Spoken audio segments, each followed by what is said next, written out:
Public Affairs very much thanks RESIDCO, our sole corporate underwriter, for helping to make the production of this show possible.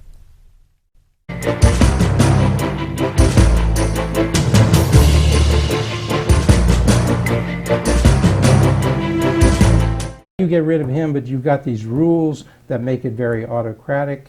If Chris Welsh comes in and he doesn't change these rules and he's got the same kind of power, it's autocratic, that's a problem, right? Mm-hmm. We're a democracy. Yeah. Right? Absolutely. So that's what we've got to change. Yeah. I mean, what you have to change is, in my opinion, is this. I mean, Democrats and Republicans alike, we need to elect people that want to be servant-minded leaders, the old-time statesman that goes into office and says, I'm going to do this for a couple terms, I'm going back to business, I'm going back to my family, whatever it is, right? Gary Rabine, are you running for governor in 2022, governor of the state of Illinois? I'll be answering that question in the middle of February. I'll be ready to answer that question. What do you say now? What are the chances? 80%, 70, 90? Give me a number. Over 80%. Okay, what does it depend on?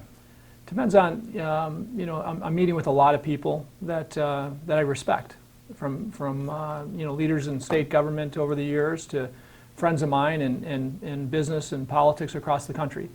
And my goal is to really just seek out enough guidance to say, does it make sense or not? And I think my friends who I hold very, very close to me will give me their honest, no BS answers. Not that I listen to everybody, right? But I'm going to listen, and I want to hear their best questions and their most critical questions. So this is a short listening tour, as Hillary Clinton said. As all politicians, when they decide to run, they go on a listening tour. Are you doing that? I think you have to. I believe I have to, yes. Okay. You go to Chicago. You go over to the south side or the west side, you're going to see a large number. Some people say in certain areas it's 30, 40% black unemployment. They say you look at young black men, 20 to 24, they're not working, they're not going to school, they're just hanging out. I mean, is that a problem? And could you do anything, Gary Rabine, if you were the governor of the state of Illinois about that? It's a huge problem. It's one of our biggest problems in the state of Illinois. When we abandon a community like we have in the urban environments of Chicago, it's a sin, in my opinion. We have an opportunity, being this great state of Illinois in the middle of the country, the best country in the world.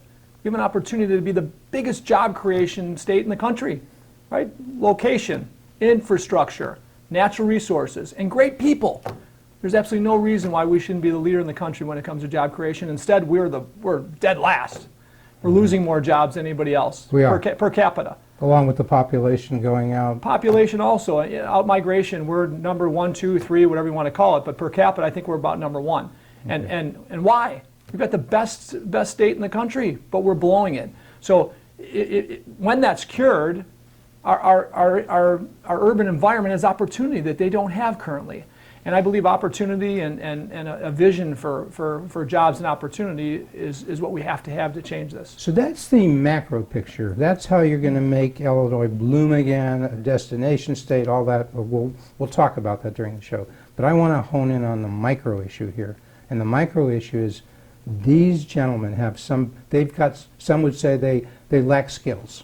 They got a particular problem. If the economy booms, they're often left behind. I know they're picked up. I know we've had low unemployment a year ago, pre-COVID, but still often these folks have higher unemployment. Is there a skill gap? And can you do anything? I know you can do things when you got kids who are 3. Teach them how to read, get them early. But we got guys, black, often black, not always, 20, 24, skill problem. They want to be good. They don't want to break the law, but they can't. What is their problem? Do they have a skill problem, and what do you do about it? Skills gap is a huge problem in our state and in our country. I believe that we're telling kids that if they don't go to college, they're losers, right? I mean, I'm a blessed guy. I didn't go to college. I barely made it through high school. But my blessing is that I jumped into business early on. I became an entrepreneur at a young age, and I learned from my mistakes, and I learned all about economics. I learned a lot about finance and sales, all the things you have to learn in business by making a lot of mistakes. But I believe that my businesses that we run today in Illinois, 11 companies we have, all in Illinois, by the way, and of those companies, my accountant would tell you, 9 of those companies, get them the hell out of Illinois. You're losing money in Illinois. Your regulation's killing you. The regulation, what else is hurting you? Litigation, regulation, taxation, all these things are worse here than everywhere right now. And it wasn't this way only 15 years ago, right?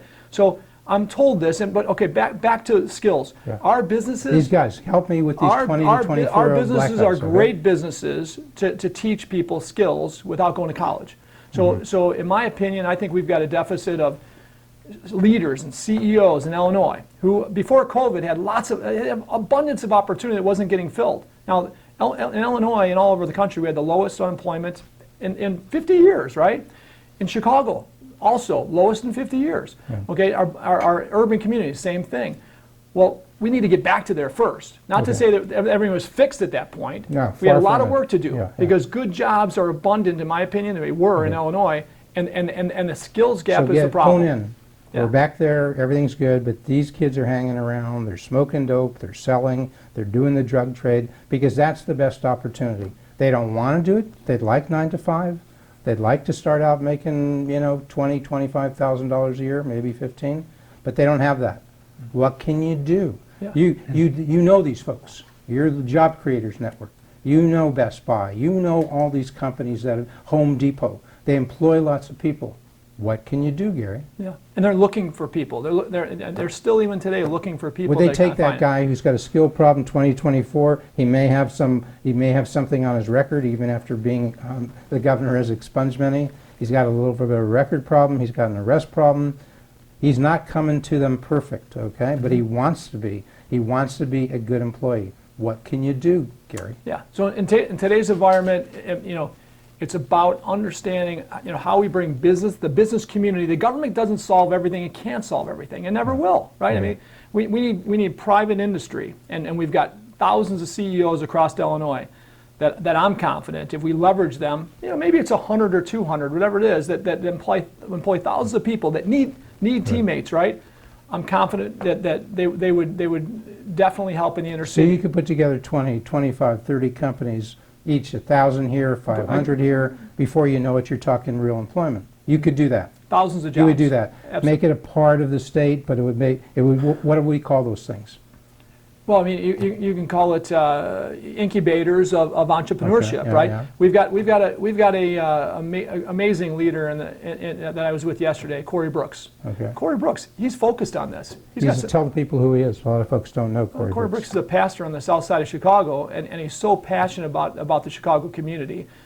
He's got an entrepreneurship center. He's got kids in his private high school, right? A charter He's doing school. what he can. Now he has to scale it up. He does. You need 20 Corey Brooks. You Okay? need 20 Corey Brooks, and you need hundreds of CEOs in Illinois that care about Illinois. That are backing him up. That got his back. That They are got jobs, so he helping can do it. bringing Yeah, opportunity and job training and boot camps for Is that job happening training. now? I mean, we got Governor Pritzker. He's a business guy. He's got a lot of net worth. He knows wealthy people. He says what was he, a venture capitalist? He looked at firms that he wanted to invest funds. He looked for people who were good investments. Does he do this? Because he's now governor. Yeah, no. So J.B. Pritzker trades businesses, right? Great, God bless him. He trades businesses. He makes a lot of money. He pays capital gains tax, right? 20%, not income tax like we pay as small business people, right? Yeah. But he trades businesses. He's not in the weeds with these businesses. As he builds businesses, He doesn't know these guys that you know. No, I mean, if you're Can you talk to these 20, 24-year-old black kids? Can you do that? You're a Republican. People say Republicans can't talk to black people, can they? I love people, so Yeah. I talk to anybody because I love people. yeah. So for me, I teach entrepreneurship for fun in a nonprofit I have, as well as I have a podcast that talks about entrepreneurship and basically tells stories of great entrepreneurship. Yeah. So that kids can listen to these stories and actually understand what success could look like. So they have a vision. What would you tell them? I'm the guy. I'm 2024. I'm kind of skeptical. You're kind of coming over. Join my group. Come. We'll help you. What do you tell me something? I talked to kids yesterday in Corey Brooks' organization. Well, tell me. And What do you do? I'm talking to them again coming up. Here's what I tell them. Your vision has to be beyond the community you're in today. You have to have a mind to first work in a business that you're passionate about, with a goal to make. My goal is for kids out of high school, right, to make $50,000 a year before they're 24, right? So, Okay. So 50,000 before they're 24 You years want to old. help that guy who's 20. Not- By the time he's 24, he's making 50,000 a year. Yep. You tell him at the beginning you were a high school graduate, you didn't go to college. Does that course. help? Does that sell Yeah, you? I think if I Because he didn't go to college. yeah. If you can do it with a high school, maybe he's got a high school degree, you got a high school degree. My mindset is 50 or more by 24. Okay. The minimum wage isn't $50,000, right? I mean, if we're talking about these kids, they got to make minimum wage. That's their goal. That's a terrible goal. Their goal should be 50 or more before 24, and they're on their way to a real job, supporting a family maybe someday, buying a house someday, right? And how do you do that? They have to think beyond their community. They have to understand that jobs are all over the place. If they get the skills, if they're able to work hard to get the skills for something they're passionate about, jobs are abundant. If I'm the governor of the state, I'm not a dictator, right? Yeah. I have 177 great minds hopefully around me. Democrats, majority Democrats if I'm a Republican, right? But if I don't listen These to are the folks in the General Assembly. Yeah. These are the state reps, the state senate, 177. correct, Okay. and if why wouldn't you use these minds? I don't care how smart our governor They're going to thinks help he you is. deal with this problem in Chicago. The teachers won't go to work. I think they're pretty passionate about solving this problem. If they're not, then I don't listen to them maybe. Okay, but what's your gut? What do you do? Basically, two minds are better Can you than do one. something? Can you solve it in the next week? No, I mean You got a mayor there. Can here. you go talk with the mayor? What do you tell her? I'm Mayor Lori Lightfoot. You're the governor. Can you do anything to help me? I want these people in here. Yeah, They're talking about going on strike. They're not going to be here next week. Help me. If I'm the Help governor me. of Illinois, I care about the people and their safety first, Yeah, right? yeah. But after understanding the science in a short period of time, we understand that kids below 13 aren't contagious. Kids below 22 don't die from this as often as the flu. Right. Okay, so why aren't they in school? Now we talk about So it's safe for the kids, but what about the teachers? The teacher Yeah, said, I there you can go. get it, and then I may die. Sure. If they're 30, 35, are they going to die from COVID? You know what? Is that happening? You need to protect the teachers also, Yeah. but guess what? Teachers are retired. Okay, the magic number is 60, all right? 60 years old and above, 90% of the deaths, from what I've read, are over 60. Okay. Okay, how many teachers are working after 60? So it's safe for the teachers. They can wear a mask. They can social distance. What do you say to them? Get your butt in here? Absolutely, this is your Yeah. job. This is what we need. I mean, we're losing kids through suicide and everything If else they right now. don't come in, do you fire them? If Yeah. you had the authority, or do you go to the mayor and you go to the superintendent of CPS and say, look, this is what I recommend, fire those. Get yourself some people who want to work. Are Would we you the do that? Are we the Would richest you state in the recommend that? country, or are we the poorest? Yeah. We have to fire people that don't produce. I'm Okay. sorry. Okay. Right? And if we protect you like we should as teachers, and we protect the students as we should, right? The odds are very low that this is going to be a contagious thing in schools. Okay. We need to get back to work and get back to school now. And we should never shut down our schools So again. you threaten firing. If they don't, you fire them. You bring in new teachers who want to work. Is that what you do? You have to. You have to. You cannot. You can't. Okay. You can't let Problem people- solved. We don't have the money You're to two do for anything two. otherwise. Let's go for number three. You want to go for three? We've got a little board like Hollywood Squares. Okay. Sure. Yeah. So 400 billion. Well, you tell me. What is the pension liability problem in the state of Illinois? So I Give me under- an idea, the magnitude, the scope. So I understand- And then you've got to tell me what to do. Yeah. So I understand the whole pension issue is about $420 billion of Yeah. unfunded pension debt, Okay. right? I understand also that Illinois is approaching 30%. That's like 28% of all of our income going to this. When we compare, in business I That's the compare. budget. 28% goes to just paying your annual pension payments. $10.5 billion. Yeah, That's I what think you're it's saying. 20 Something like that. 20% of the 20, 40 I think it's whatever, 25, 8. It's with a, everything, it's a it's almost large 12. chunk of the $43 billion budget. Yes, I think it's Okay. 28%. Yes, that's a large chunk. And the vision is it's going to be go ahead. 35% and more All in right, the so next what 10 do you years. what do you do? What do you do? So again, I look at everything as competing with the competition and serving my customer better than anybody else in the world. We need to look at this in government. Who's our We need- competition? Our competition is states that are kicking our ass. 50 states, that are 49 taking other our states. jobs. Right. But again, our neighbors are kicking our Texas, butt. And- Florida, Indiana, Okay, Wisconsin, Indiana, whatever. Wisconsin, Iowa. These states aren't better than us. They're not better places to live in Illinois. They're only better places because we've messed it up. Because we're not taking care of our customer, the taxpayer anymore. So what do? Warren Buffett said, hey, I'm not going to Illinois. You walk in there, you got hundreds, as you pointed out, billions of liabilities, okay? 400 billion. Any good company that's growing. Why do you want to go in there? Because eventually they look to the corporations to take it from, right? So What do you do? What's the word you use in business? If you have 400 billion and you don't think you can ever pay it, you can't tax enough, what's the one word? What do you do? Okay, first of all, before we get to there, Yeah. compete. We need to compete again in Illinois to be the best in the world. Okay. We're competing to be the worst. Okay. So if we compete and we think about competition, we think, who is the best in the country at what we're bad at? Okay. Who's gaining the most? Who's gaining the most people and the most jobs? Who are they? And who's losing like us? Who's gaining the most jobs? You got little Tennessee, who we were way better than Tennessee forever. Tennessee, come on, they're kicking our butt. Why? What's so good about Oh my Tennessee? gosh, they've Why do they attract people? because they have very little debt. They have a rainy day fund, right? So business is not afraid to be there. Property owners not afraid to be What's there. their income tax like? Do you know? Their income tax is not that much. Oh, excuse me. Their income tax is zero. Zero. Zero. Ours is like 5%. Ours is It was going to 5%. go to 8%, but 5%. So we got 5, they got 0. If you're a businessman, where do you go? To the 0 or 5? If you're a businessman or an employee with a decent job, where do you go? Yeah, If you can get paid the same money there, you're Right. gaining 5% just by moving there. And your home prices are competitive to here, and your taxes are about What are one-third your of here. property taxes in Illinois relative to anywhere else? Okay, so again, so we're going to go with competition, Yeah, competing okay, with states, yeah, okay? right. If we just competed to be the average when it comes to cost of doing business, when it comes to taxation on our homes, when it comes to taxation of our jobs, right? If we're just average, that's all we have to be in Illinois because we have the blessing of being in the middle of the country. On property taxes, what would it be to be average? What % of market value would you be paying Okay, so for your in Illinois, home? What so percent? the average in the country is approximately 1.2%. 1.2. We haven't been there forever, right? What But- are we? What's Illinois roughly? Okay, so you'll see things that are 2.2, 2.4. I think that's old news. I believe that we're tracking to 2.8 to 3% But on 2.2 average. is bad enough. If you It's say bad it's enough. 2.8, it's even worse. Yeah, Okay. we believe We're it- not going to quibble. We believe it's much higher. We believe Okay. it's 150 to 200% more All right. So on, we on haven't today's you've data. avoided the question. You say compete. I hear you. To compete, you got to have lower property taxes, lower income taxes. You got to have lower pension liabilities.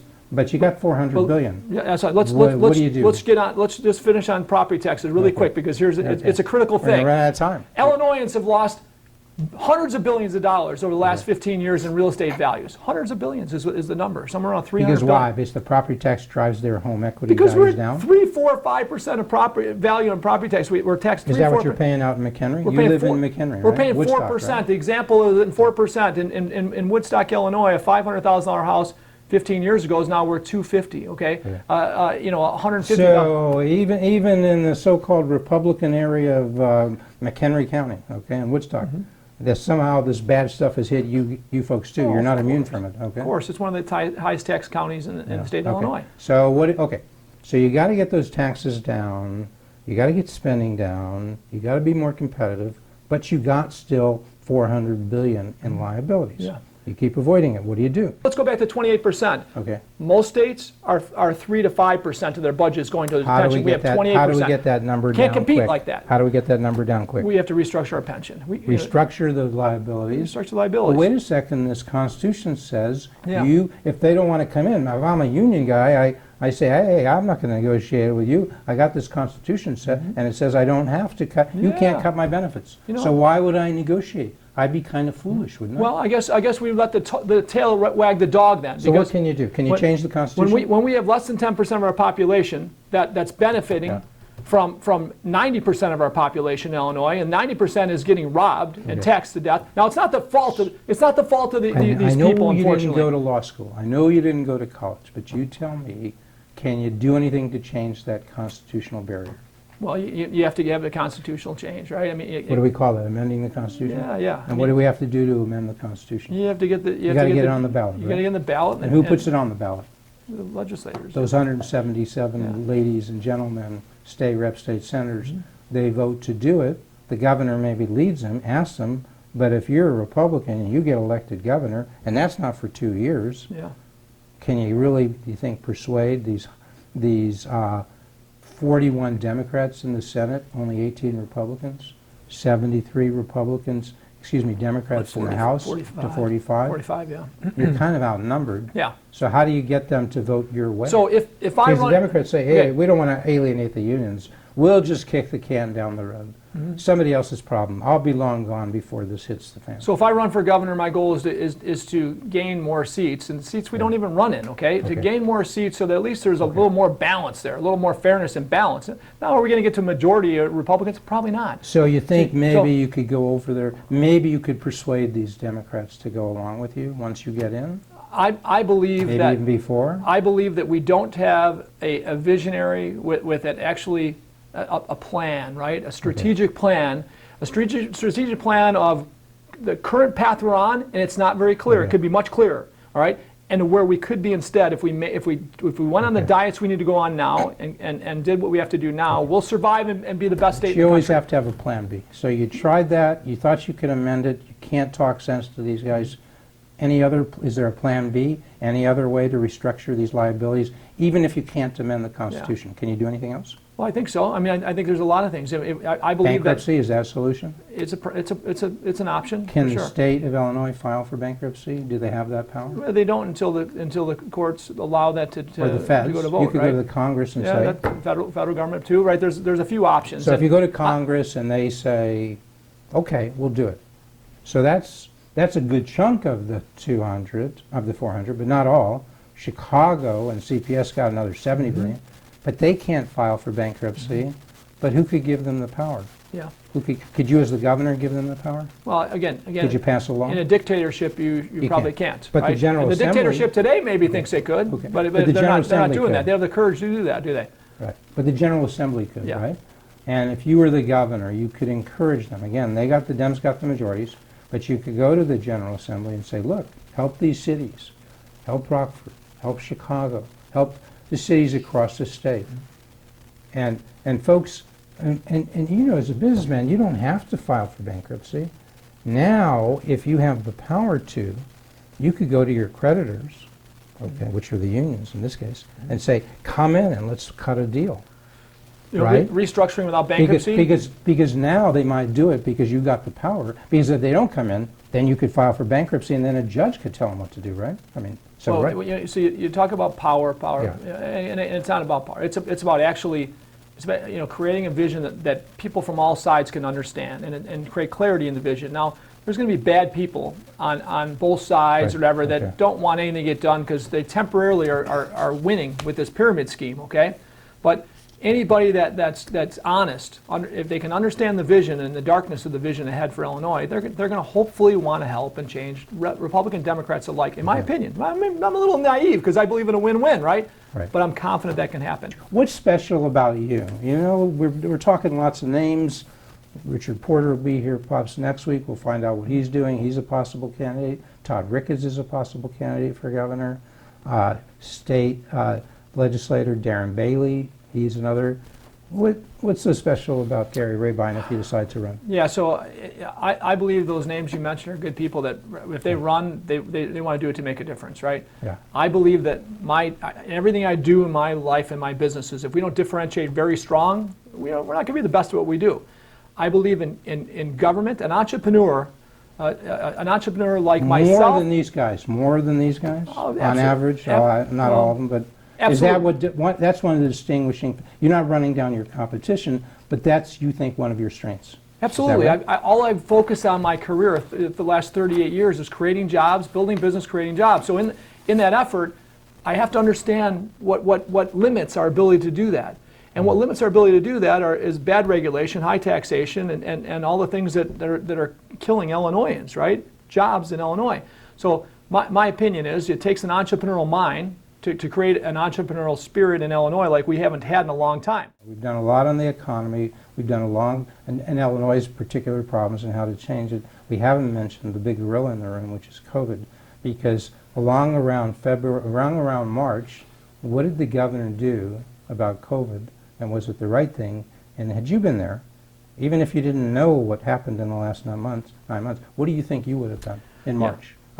March of 2020. Yeah. So in the first few weeks, I think the world was trying to figure it out. The country was trying to figure it out. Yeah. Within 3 weeks before Easter of 2020, I believe that the best scientists in the world had weighed in, and the scientists I listened to that I thought were non-biased scientists said what we're seeing today, that kids under 13, under puberty, are not going to be affected by this. So they're safe, so you don't close down the schools. They said that young people under 60, 70 years old, if you're healthy, you're going to be fine, right? So what does that mean for the workplace? We're taping here in the Chicago Loop. At that point, before Easter, it should have been open up business, open up schools, get back to work, don't ruin your economy. Who do you protect? Who are the most vulnerable here? We have to protect anybody with major health issues, the elderly The elderly, the nursing homes. Oh my gosh, the nursing homes should have been... Did we protect the nursing homes? No, it was you did a terrible job with the nursing Half homes. of the deaths for them. And I say he because Pritzker had the opportunity there, right? When Yeah. he understood that the science was anybody over 80 is a big, big risk, right? That's where you focus your protection. Oh my gosh, of course, that's where you focus. So now Instead, we're saddled with a lockdown economy.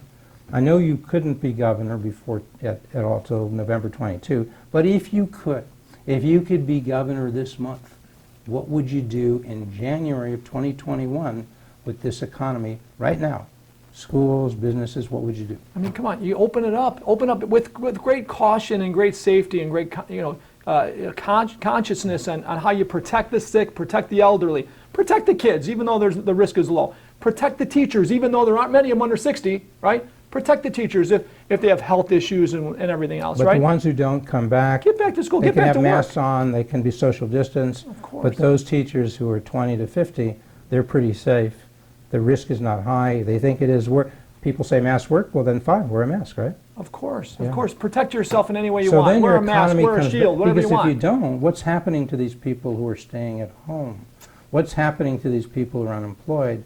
Are they going out and exercising and healthing and they're feeling good and all is good? Exercise, the gyms are closed in most places, right? We close the gym down most Suicide of the higher year. with these people, Of course. domestic abuse. So we're getting all these health The consequences. sad thing is, kids are not learning as well. I yeah. couldn't learn Kids, virtually. okay. I know I would be terrible learning virtually. I wouldn't have made it through high school. I wouldn't have graduated. I dropped out. Okay, I'm confident many kids are giving up on school. Many kids, think about kids. I was an athlete, and I would look forward to sports every day in school. I didn't look forward to academics. But the adults who have Wait, I'm concerned about these kids. Kids are committing suicide because they can't play their sports, they can't act in their musicals, they're not with their friends. I mean, this is sickening. And what are their parents? And there's what no are their- risk. What are their Very parents little doing? risk. What are their parents The doing? parents, half the parents, if they're good parents, are staying home with their kids. So they're not going to work. So if they're not going home, or they're least productive in their jobs. So is there money coming in for these folks? Well, I mean, there is. If you work for the state, you get your course, check. yeah. If you're a teacher and you're not teaching, you get your check. I mean, 50,000 employees in the state of Illinois, how many of those do you think, whether they're working or not, or remote, you think they get their checks? Of course. The folks at Best Buy, Well, if they're not working, And again, don't blame it on these people. folks at the restaurants, when they're not working, they get their checks? But again, I don't. No, of course not. I mean, So that's the difference in private. It's not even fair, though. Is it fair? Well, I don't think it is, because the people paying for their livelihood, paying them for these jobs, right? Private sector, they don't get this treatment. Okay. Why is the treatment different, right? But again, I don't think it's. I believe that teachers want to teach. Teachers that love teaching want to teach. Police that want to police love policing. Firemen, public workers that aren't working right now, they want to work in most cases. I mean, I believe it's bad for the soul not to feel the dignity of work, right? To actually be producing. You know, you've been working how many years? I mean, I worked through high school, but 38 years basically in business. Family guy, 4 kids, wonderful wife, passed away recently. Love of your life. How many years? 35 years? Yeah, no. So again, I have many blessings. Right? I'm a very, very blessed person, but I had the best wife in the world. A wife that supported me every day, that raised my kids when I wasn't there, when I was working long hours every week. Raised my kids. I have the American dream. My wife had brain cancer and passed away two and a half months ago. Very sad. Obviously, my sympathy, my condolences. Thank you. Wonderful woman. Yeah, she was awesome. Okay, Gary, so here's the thing. It's January 12th. Come back in February. We'll finish this show. Let us know whether you're running or not. Thank you so much. Gary Rabine, Ditch Digger CEO, possible candidate in the Republican primary for governor in March of 2022. Thank you. Appreciate it.